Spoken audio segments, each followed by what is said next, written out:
Hello, welcome to FHE on the Road with Christine Stevenson. This podcast is designed to connect the people and the places from the past with your lives today, with 5-minute stories and facts from church history. Save these stories for when you are traveling through these areas to bring history to life. Okay, the podcast today is Emma Smith's interview on the authenticity of the Book of Mormon. Emma Hale Smith saw firsthand the miracles of the translation of the Book of Mormon through her husband, the prophet Joseph Smith. She was as amazed as anyone would be, and maybe even more so because she knew her husband's inadequacies. Emma was a strong supporter of her husband, and even through the hardest times, she stood strong with her testimony of what she had witnessed. This interview that I'm going to read a little bit of today took place in February 1879. This was 35 years after Joseph Smith had passed away. Emma was interviewed by her son, Joseph Smith III. At the time of the interview, Emma was remarried to a man named Major Louis Bideman, and he also speaks in this interview. So this is the interview, 1879. She says, "I know Mormonism to be the truth and believe the church to have been established by divine direction. I have complete faith in it. In writing for your father, I frequently wrote day after day, often sitting at the table close to him, he sitting with his face buried in his hat with a stone in it, and dictating hour after hour with nothing between us." The question by her son says, "Had he not a book or manuscript from which he read or dictated to you?" Answer: he had neither manuscript nor book to read from. Question: could he not have had, and you not know it? Answer: if he had anything of the kind, he could not have concealed it from me. Question: are you sure that he had the plates at the time you were writing for him?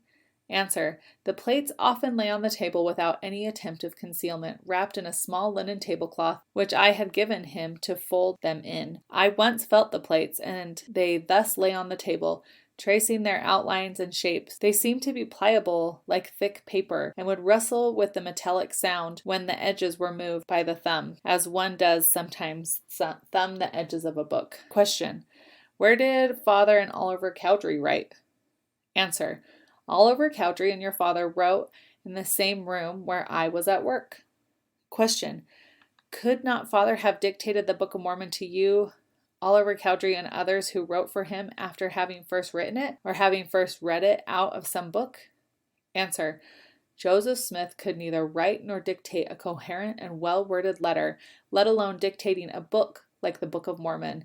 And though I was an active participant in the scenes that transpire, and was present during the translation of the plates, and had cognizance of things that had transpired, it is marvelous to me, a marvel and a wonder, as much as to anyone else. Question: I should suppose that you would have uncovered the plates and examined them. Answer: I did not attempt to handle the plates, other than I have told you, nor to uncover them and look at them. I was satisfied that it was the work of God, and therefore did not feel it to be necessary to do so. Major Bideman, so this is Emma's second husband: did Joseph Smith forbid you from examining the plates? Answer: I do not think he did. I knew that he had them, and was not especially curious about them. I moved them from place to place on the table, as it was necessary to do my work. Question: Mother, what is your belief about the authenticity or origin of the Book of Mormon?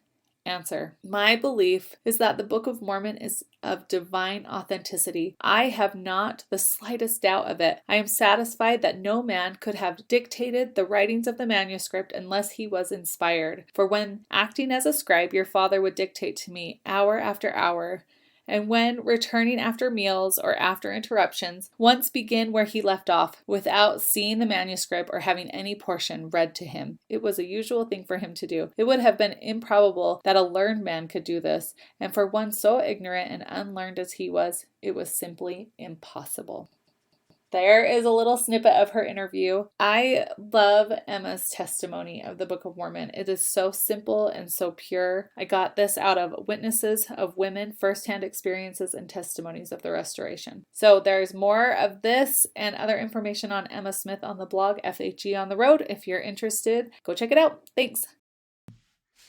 Thank you for listening to FHE on the Road today. We hope you enjoyed what you've heard. Please like, subscribe, and share with anyone who'd be interested in these stories. Thanks.